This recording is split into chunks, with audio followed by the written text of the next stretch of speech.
Good evening and welcome to the Cancer Education Series brought to you by MercyOne and Above and Beyond Cancer.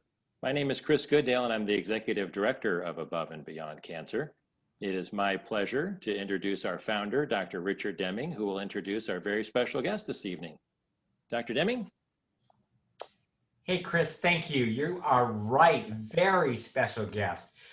We are all very fortunate tonight. My friend, cancer survivor, Charlie Lustman. Charlie and I met about 10 years ago, I think, maybe a little more than that. And Charlie is a cancer survivor, and he's going to tell you his story. But more than being a cancer survivor, he's also a professional musician, a singer, songwriter, entertainer, and an all-around great guy. And not only did I get a chance to meet him about 10 years ago and see his talent then, but Charlie joined us on the Above and Beyond trip to Colorado last year, and he was my roommate. And we got to hike together and do yoga and sing, and it was just a great adventure. Charlie lives in Oregon, so he lives near Ashland, and fortunately his home was spared but was very close to the forest fires. And he is with us today from his garage.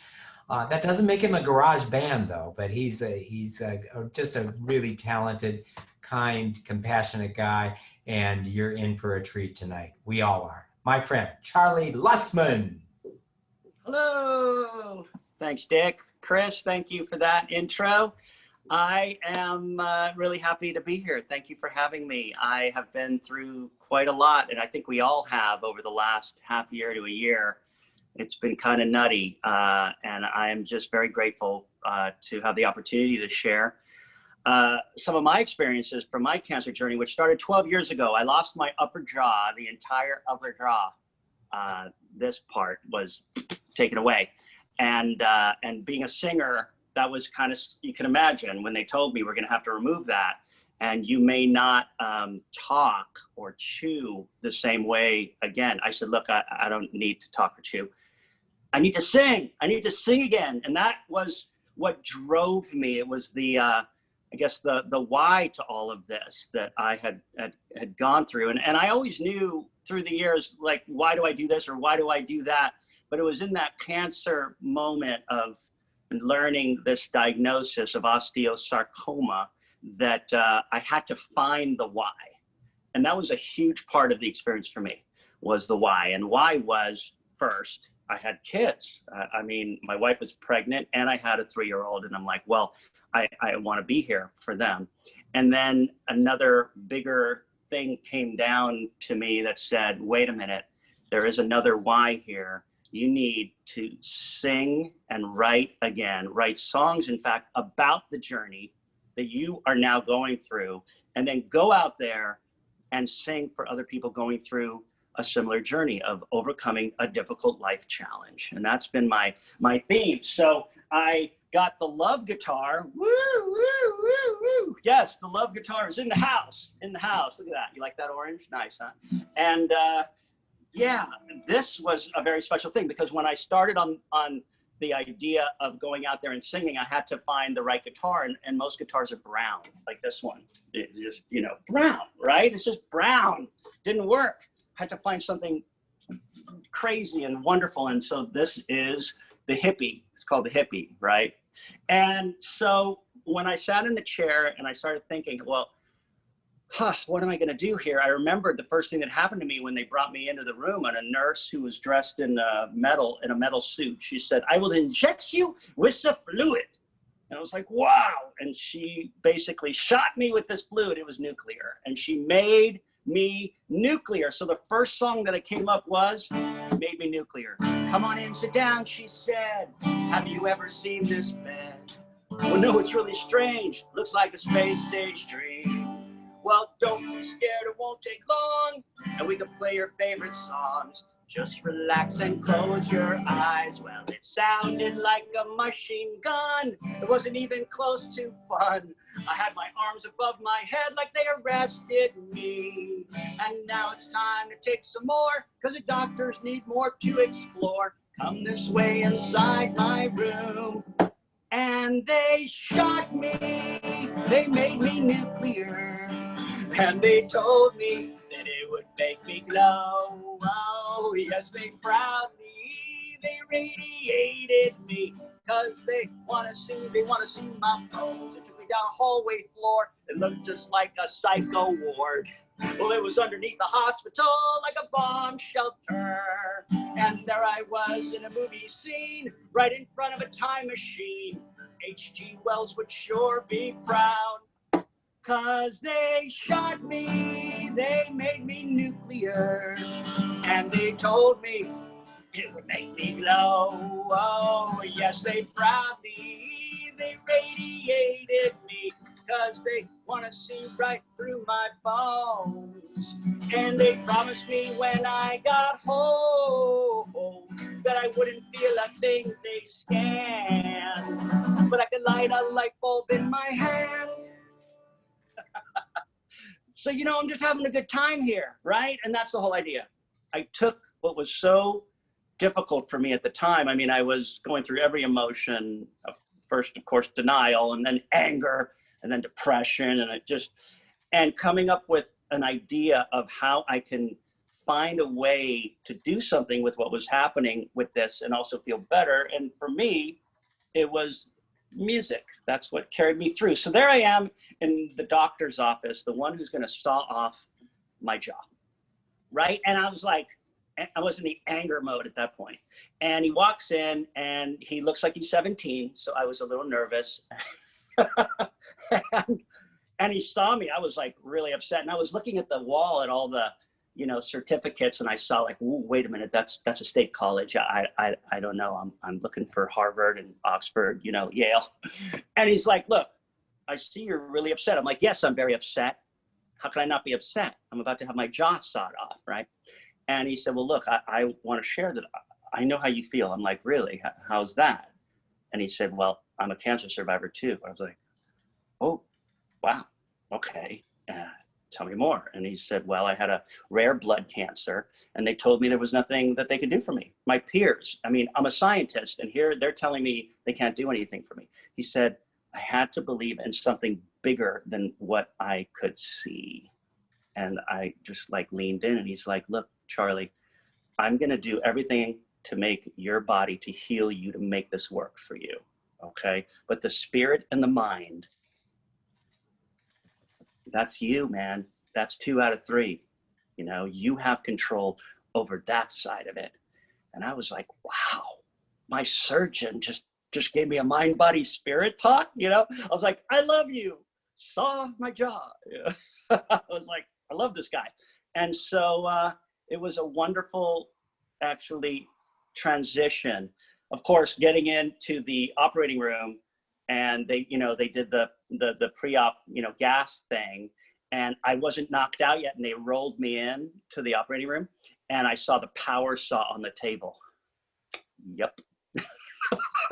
It was like, you know, just 1 second, I was out, right? I was like, that's just wrong, okay? But, you know, I woke up and it was the most out of control feeling that I've ever been through in my life because, well, of course, they took all my clothes and I couldn't move because from the anesthesia, it was like the most horrible feeling. But I came through that too with this song. Na, na, na, na, na, na, na, na. They read my pathology and they planned my MAC, selected me for Monday. And I swear it was so bizarre when I opened up my eyes, I couldn't say anything to anyone, 'cause my jaw was closed from what they'd done. Thank God my wife was next to me, or I'd have gone quite mentally.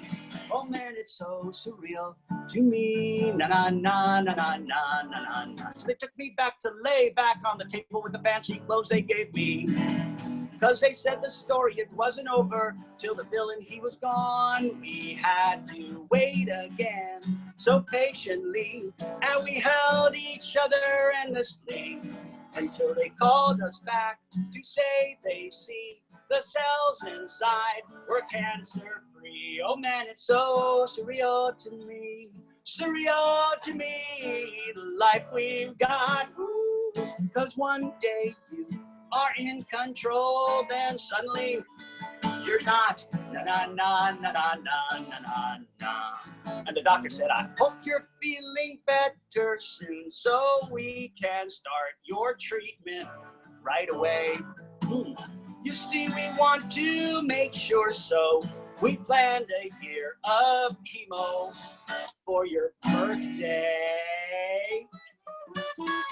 Now the world is a hotter place. They tell us it's a state of global warming. And they fight in the Middle East like they used to do 1,000 years ago. I see now everything so differently. I thought I knew where I would be, but something else from up above can take away the things we love. Oh man, it's so surreal to me, surreal to me, the life we've got. Because one day you are in control, then suddenly you're not. Oh, one day you are in control, then suddenly, na na na na na na na na na na. Woo! Yay! They sawed off his jaw. That's what I do this all around the country and in Europe and everything. Before the pandemic, I travel around and do this, and I sing this song, right? And everybody's like, woo! And I'm like, yay, right? They sawed off my jaw, and everybody's like, oh yeah, ooh. They didn't. It was like this juxtaposition. They didn't know really to be excited or not over what happened. But that's the idea of Maybe Nuclear in my project. It's to create a feeling of to let go, to see a possibility in all of this that's happening. And for me, it's like, why not sing an upbeat song about getting my jaw sawed off? And yes, I did. I was facing chemo. Prior to the surgery, and they did the biopsy, they saw that it was a low-grade tumor, low grade. So that meant no chemo. But once they cut it, and it took like 10 days to decalcify, bone takes 10 days to decalcify, and they saw it, it came in as high grade. And that kind of upset me since I didn't even get high grades in school. So I think it's just not the right time for that. I hope you just laughed. I don't get anything back. So, you know, I'm hoping you got a chuckle out of that. But it really did upset me. And so, yeah, there I was facing a year of chemo, 1 year, a year, 20 plus rounds. It was quite a ride, but it was during that time, during that entire experience, that I had that turnaround of the way I was seeing this entire journey. It really did shift for me. And I went away to a positive mental seminar, which was pretty amazing, that I was able to go to it and experience the things that they shared with me. And it was just, I was so pumped up on positivity. I was just so excited that when I came back, I got kicked out of my support group for being too supportive. And well, it wasn't exactly like, you know, it was just that the therapist was like, I think you kind of like don't need to be here anymore. You mean like I graduated from my support group? It's like kind of, you know, because it was, everybody still had that need to share. And it's so vital that in the support group, you share those feelings, those pains, those things. You know, so a guy like me coming in going, but wait a minute, you can see it this way, you can see it that way, you know, and I was just ready for the next thing. And when I went into chemo, like the next week, I remember a friend of mine said, you know, you should wear a cape and run in there. I'm like, that's a great idea. I'm going to do that. So he made me a shirt that said Chemo Man. Okay. And I ran and I'm like, Chemo Man. And the cape was like flapping behind me. Right. And the nurses are like, oh God, how long is he going to be still with us? Like another 6 months. But the idea was that I was just pumped up. It was a new experience. I was like experiencing what's possible. And that changed everything for me. You know, they bring me my adramycin, which is the red chemo, very red. And she brings it to me. She checks my tag, right? And then she's about to place it on the thing. And I'm like, you need to take that back. She's like, excuse me? I'm like, yeah, I don't drink Merlot. Bring me a cab, okay? I mean, I was just having a good time, So yeah, you know, they loved me in there. And especially because I would go in there and start singing a song called Chemo Brain. You ready? All right. Well, baby, it's not strange the things I do. Or a guy who's had a dose or two. Well, sorry, I forgot the chicken cooking on the range. And I almost burned the kitchen down if they had not come back from town. It's chemo brain, chemo brain. Oh, don't be mad at me. 'Cause baby, can't you see I'm not to blame? It's chemo brain. Yes, the doctor warned us of this state. And it happens to the best of us, they say. So come on, honey, please be patient. You know it's not my fault. And I feel like such a fool getting to pick up the kids from school. Oops. Chemo brain. Oh, don't be mad at me. 'Cause darling, can't you see I'm not to blame? It's chemo brain. It makes you do things that you would not have done at all. It's such a good excuse to use. Still use it 10 years strong. Well, yes, I like the lobster live from Maine. Caviar and Dom Perignon champagne. Well, it must have been the finest meal that I ever had. And I left as happy as a pill, but I forgot to pay the bill. Chemo brain. Oh, don't be mad at me. 'Cause judge, can't you see I'm not to blame? It's chemo brain.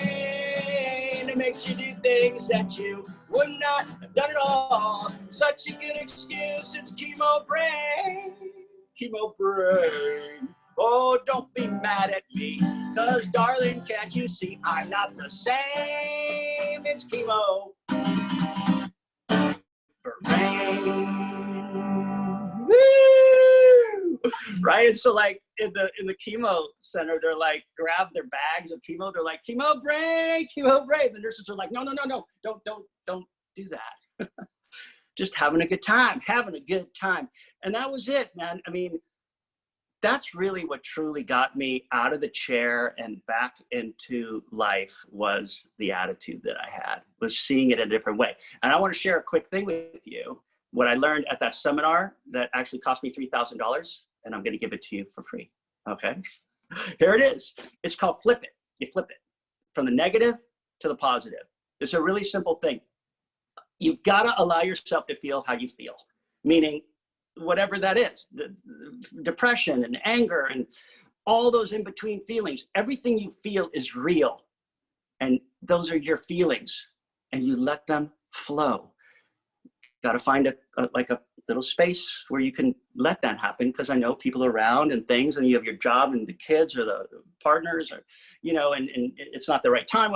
Then you find that space, you find that place, and you just feel it.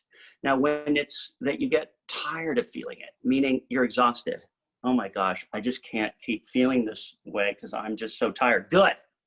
That's the moment where you flip it, okay? You flip it. And what does that look like? So you're feeling down, you're feeling tired, you've gone through these emotions for so long. You look at what the polar opposite is. What's the polar opposite of how you are feeling? And you see it like a movie in your mind. So the polar opposite of, like, let's say I'm afraid to die from this. Well, what's the polar opposite? Living like you've never lived it before. That's the polar opposite. So what does that look like for you? I mean, for me, it was like, okay, Maui, I close my eyes and I'm in Maui and I'm on the beach. I'm under a tree and a waitress brings me a Mai Tai and I'm feeling the warm breeze and I'm feeling this and I'm seeing it in my mind, right? And then of course the nurse like taps me on the shoulder. She's like, are you okay? I'm like, yes, I was in Maui. Thank you. And it works. What happens is the chemicals in your body, the blood cells, you start to put yourself in that place and it makes you feel better. It's amazing. And you start to actually create visuals of things that you will draw to you. And next thing you know, you're going to be on Maui under a tree. It's just a wonderful thing. So I travel all over the country, and I remember going into a hospital in St. Louis, and there was this young man, must have been, I don't know, 16, 17, 18. He was in the room, and a couple of his friends, and they're all on their iPhones and iPads and things. And I walked in like with the love guitar. I'm like, hey, hi, would you like to hear a song? And they all, like all three, their like necks went up like this. They're like, who the heck are you? Like, you know, get out of the room. Like they were just not. And I'm like, I see you got the chemo going there. How about if I sing you a recovery song? And he looks at me and he's like, this is my first day of chemo. And I'm like, all right, well, let's look at what recovery looks like, you know? And they just kind of shook their heads, but I just had to bring my energy into them, you know? I finished what they said I had to do right before my life turned 42. They said that I was clean, clear to go back to the outside world I used to know, but I can't go back to what I was, 'cause I'm somebody new. Before this happened to me, I was stressed. My life in general was such a mess, but I kept doing things that made me fall until the day I received that call. Now I can't go back to what I've done, 'cause I'm somebody new. Like my Elvis, somebody new. Yeah, 'cause after everything I've been through, I see the planet from a different view, and I'm sliding home to you, somebody new. It's funny what a lot of pain can give a whole new meaning to the life we live. I appreciate the life I've got. I plan to live it and to love a lot, so I can't go back and be an ungrateful man, because I'm somebody new. Ooh, 'cause after everything we've been through, we see the planet from a different view, and we're sliding home to you, somebody new. Now, you know, Dr. O, he'll scan me quarterly until he's sure that I am cancer free. I'll go back to the hospital and wait in line so they can nuke my body one more time. But I can't complain of what they done to me, 'cause I'm still around. I got some extra time to be somebody new. Yes, I'm brand new. Somebody new. Yeah. So they all slid together. They were like, do, do, do, do, do, do. You know, they had their iPhones out. They were like recording me, you know. And I'm like, yeah, right. And I just walked out kind of still strumming away. They're like, that guy was nuts. I know, but it was okay. It was kind of cool. Yeah, you know, it's like mission accomplished. And that's been the idea for the last, I think I'm going on year 11, except for the last 7 months that I've been not able to do this face-to-face. But I'm excited because I can do this face-to-face on this screen with you today. And I'm really happy that you allow me to share with you. Thank you. So, brown guitar, but it has a little white there, you know, it's kind of cool. So, I have a song that is a thank you song. It's a song really, truly of gratitude for everyone who helped me on this journey. And it's called A Simple Song. And it's for all of you.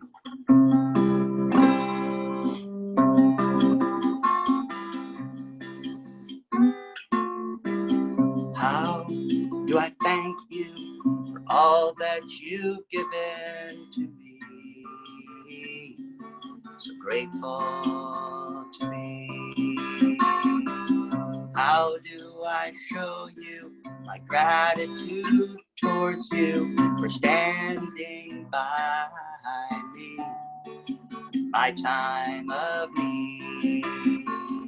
Just a simple song is all I know, and what I have to give to you today. today, and I hope that's okay. 'Cause I need to thank you, the doctors and nurses who helped me get through this, from down on my knees and back on my feet. And all of my family, friends who were there for me. Yes, it was scary. The scene was, I know. They held me close. And the simple song is all I know, and what I have to give to you today. And I hope it's okay. Yes, I hope that's okay. And you know I will be there when you need me to, 'cause all that we have in the end is each other, my friends. So I need to tell you how deeply I love you, for you lived the words that you said on the day that we wed. And these simple songs are all I know, and what I have to give this world today. And I hope it's okay. Yes, I hope it's okay. Yes, I hope, well, that's okay.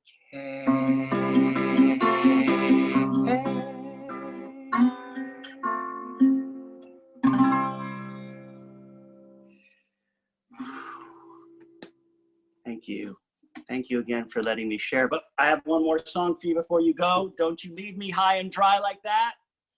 This is called Do What You Love. We got to do what we love. I love what we do. I mean, we're going through all this stuff. We can still find that thing that we love to do. And if you don't know what you love to do, if you lost it, like, oh, I don't know, just remember what you did when you were a kid. Just go back in your mind and remember when you were playing, you danced, you drew things with crayons. I mean, any of that stuff, tap into that, start doing that again, and it connects you back and makes you feel good, and then you can do what you love. Well, do what you love and love what you do. Love all you can. I'm waiting for you to do what you love. There's no other way, and don't be afraid. Just take every day and do what you love, 'cause life is such a big surprise. You never know what lies right up ahead. Make your plans, but don't forget, no, to do what you love what you do, love all you can. Yes, I'm waiting for you. Do what you love, there's no other way, and don't be afraid. Just take every day and do what you love. You know we've got so many bills to pay and debts to weigh us down for the rest of our lives. Well, why not pay them doing the things we love, the things we love to do? So don't wait for the lights to change or something strange to happen to us all. This is the time to take control.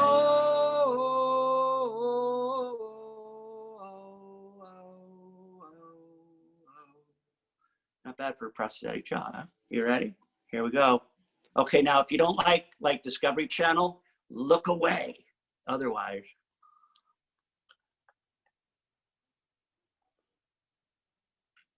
I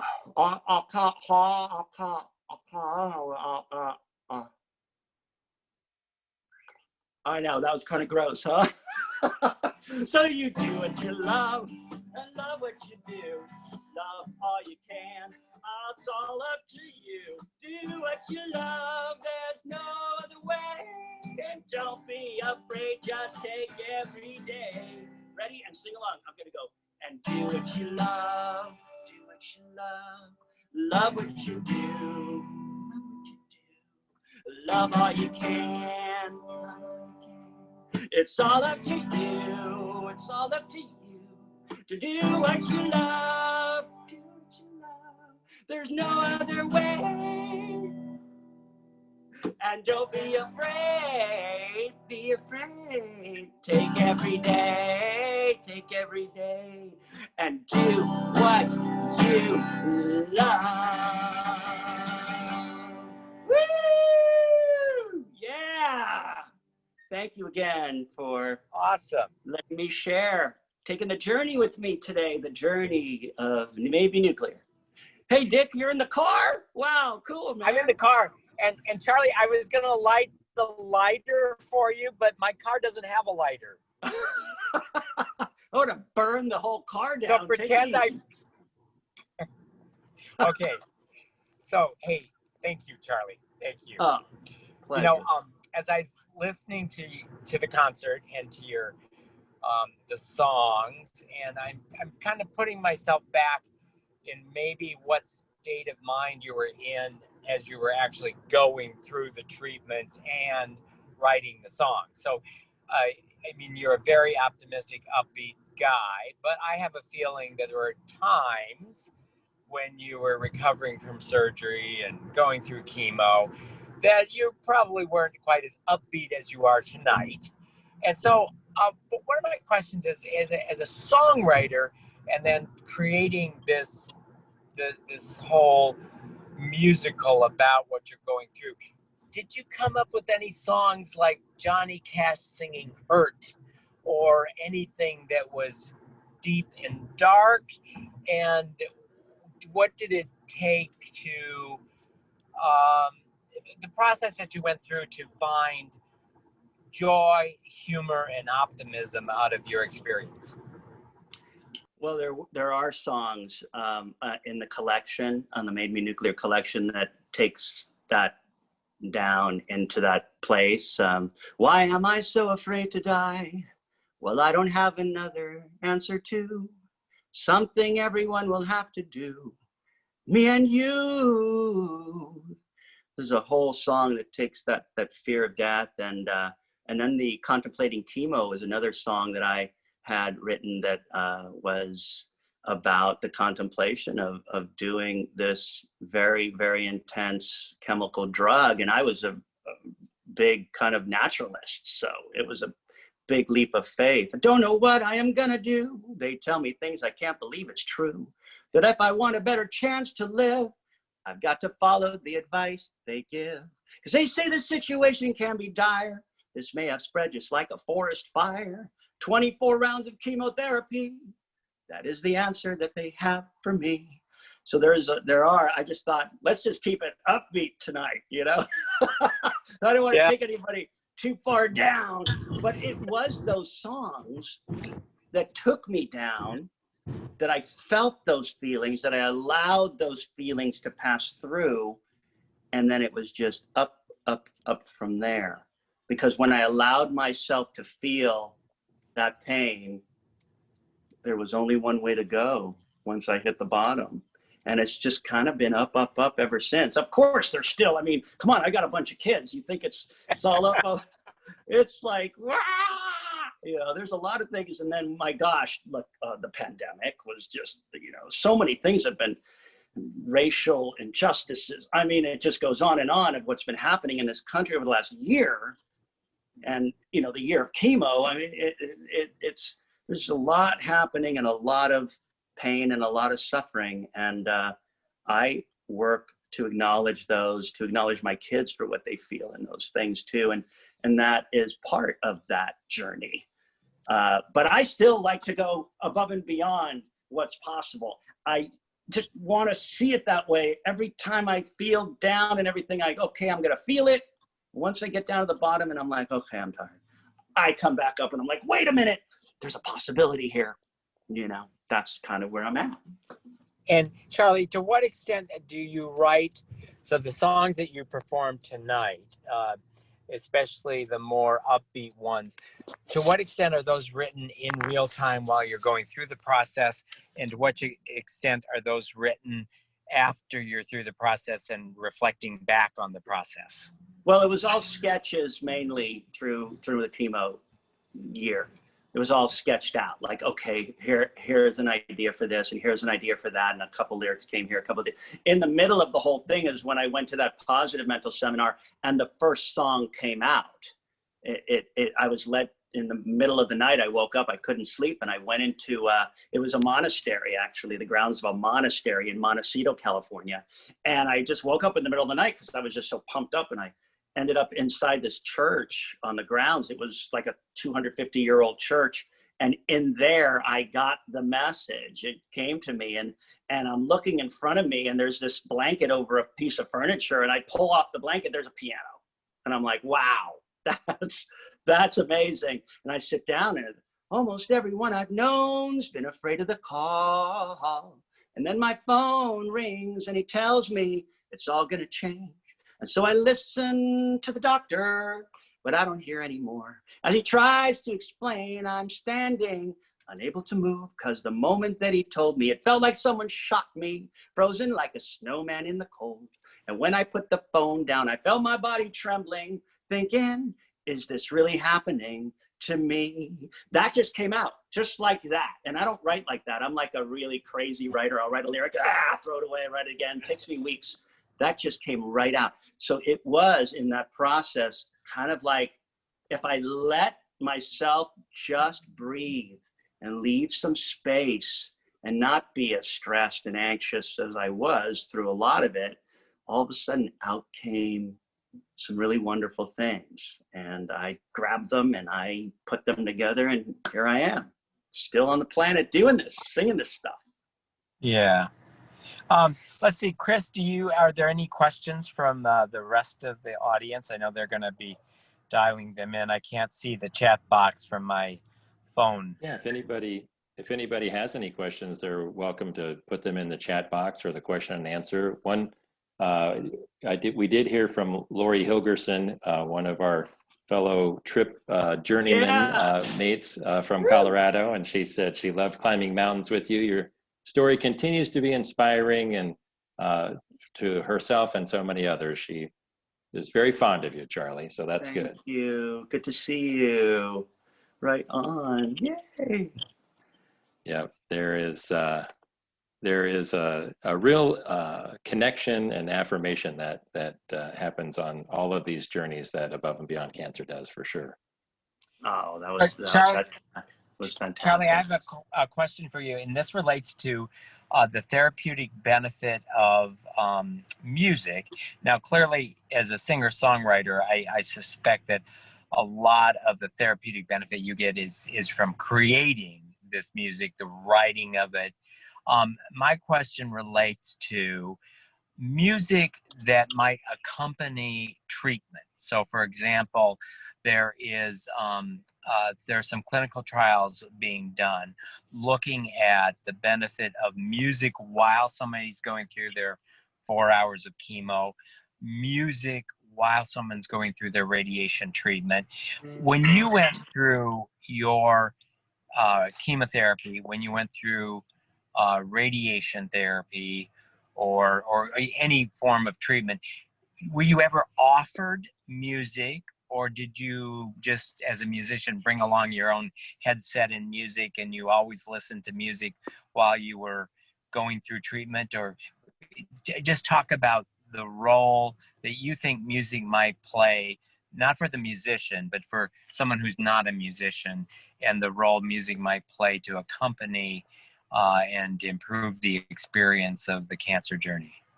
Absolutely. Well, first of all, my iPhone or iPad or whatever anybody has, and putting on those headphones and choosing music that lifts you is huge.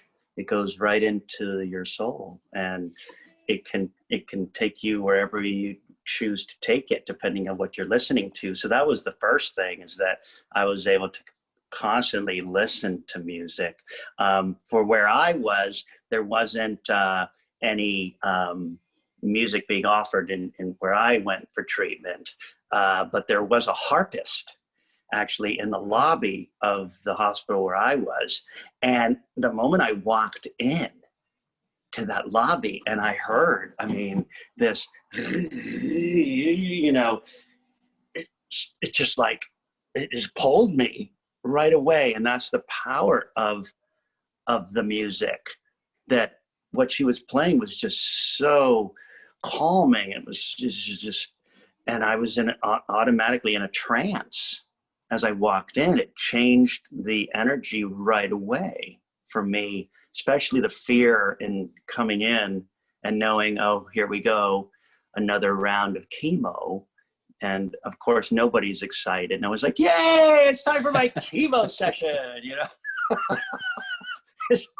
It's not like that, Dick, you know what I'm saying here?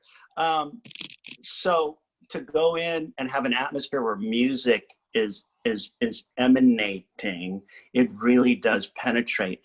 And I think it works for everyone. Again, of course, not all sizes fit. So maybe a harpist for someone else would just be like, ooh, what's that? You know, like that's kind of weird or what, you know. Did I die and go to heaven? Yeah, I mean, that's why having your choice, your playlist is so valuable, because it really can take you through the entire chemo session on another plane. So I'm a big believer of that music can shift where you're going. Yeah. Good. Couple of questions. So we got a shout out for you from Sharp, your Colorado duet team. Member. Sharpie. He sends out and then Allie sends out her love for you and has a question. Alibaba. And you can use this as a segue to you if you want. Are you working on any new songs? She said. Woo! There is now officially an Above and Beyond song for Above and Beyond Cancer. You ready? Here's a little piece of it. Above and beyond, together we grow strong. We go on and on and on and up, and above and beyond, above and beyond. Yeah, there it is. Awesome. I don't know if I should give it all away right now with some verses. All right, here's a quick verse. Why? What's the meaning to this life when we know the reasons why? We can fly above and beyond. There it is. We gave away a little snippet. Awesome. Yeah. And Allie loves it. So she wants to know where she can buy the new song. Single. Well, it's all you, Doc Deming. It's all you. We're gonna create something. We're gonna create something with this song. Make it something. Yeah. So Charlie is gonna go above and beyond. So would I be considered like a producer? Executive producer. Okay, so Charlie is turning me into an executive producer, and we're going to create this version of the song, and it's going to be many musicians in Des Moines that are going to be part of it, and so we're working on it, and so we really look forward to debuting the final version sometime. Yes, and remember, we want to get some of the crew, people who have been part of Above and Beyond, and anybody else to actually come in and sing with us in the chorus. Yeah. So that's something like, like We Are the World. We want to kind of, as many people as can be part of it, to get their voice into the song. Even if it means we do it virtually, like you'll sing it and we'll get your voice and we'll put it in. And we'll just build this massive choir of everybody going above and beyond. And everyone will get huge royalties. Oh yeah, big time. Yeah. The royalties will be right here, baby. Will be right here. Charlie, we had another question. Does your family participate and sing along, and possibly that would give them also a therapeutic result? Yes, but the thing is, with these younger kids, they're just like, Dad, shut up. I'm like, check it out. I got a new song. They're like, okay. They like Lizzo. and like Yeah. Bruno Mars and stuff. They're like, Dad, you're just not hip enough. I'm like, look, I'm a 60s, 70s guy. Okay. Have you ever heard of the Beatles? They're like, oh, that's so past. That's so, but yes, I get them to join me as much as they're willing to do that. Yeah. So we should not look for the family tour like the Osmonds or the Jacksons in the Well, Once maybe Upon a more Time. like The Sound of Music, like Yeah. climb every mountain, something like that. Maybe we can, something like that. Sure, I get it. Absolutely. But yeah, they, my kids are actually all musically inclined, so I'm Okay. working on it. But yeah, thank you for that question. I'm gonna take that to the family tonight. There you go. Actually. People ask about you. So Yeah. I'll tell everybody that Charlie and I also are looking at, there is some research being done on integrating music into cancer treatment. And so we're looking at creating a protocol. The National Cancer Institute is working with the Kennedy Center for the Performing Arts and Renee Fleming, and there's a request for proposals on a clinical trial that would incorporate music in with cancer treatment. So we're also, besides me being an executive producer of Charlie and this song Above and Beyond, we're also looking at a clinical trial that we can launch in our cancer center, integrating music with cancer care. Amen to that. I'm all in. It's going to be great that music is going to be more and more acknowledged in that area. I think it really helps in making people feel like today is a great day, no matter what it is we're going through, that we can land there. That's yes. Hey, cool. so after we make millions on this song, the next song will be "It's a Great Day to Be Alive." Yeah, it's a great day to be alive. There we go. Awesome. Love it. Well, I have another meeting I have to leave for, but before I sign off, I just want to thank you, Charlie, for sharing your music and your generosity and your compassion. And I am so excited about the collaboration we're doing on both the Above and Beyond song and on music integrated with therapy. Thank you for making it happen, and I can't wait till we debut the song and open the clinical trial. Wonderful. Thank you, Dick. And thanks to everybody out there for spending a little time with me. And remember, do what you love, okay? Love what you do. Charlie, you were awesome. Thanks so much for joining us. Thanks for having me. Very Real special. pleasure.